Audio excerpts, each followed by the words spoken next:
Mama, ano po yan? Ito? Yes. Terminator, para sa mga kagat ng ni Ella.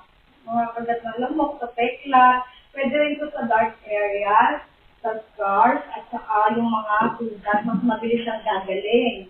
Halika nga dito. Okay. Lagyan din natin ng sayo dyan. Okay.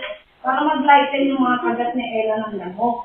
Naalala ko, meron ka nga din palang paso dyan. Halika nga na. Ito yung paso mo. Madami pa yan eh. Lagyan din natin para mag-lighten. Kasi pwede rin ito sa bata, sa pregnant, at saka sa lactating mommy. Diba? Yan. Basta consistent lang yung paglalagay. Ayan. Matutel dito sa Anong paglalagay? Si Ella saan?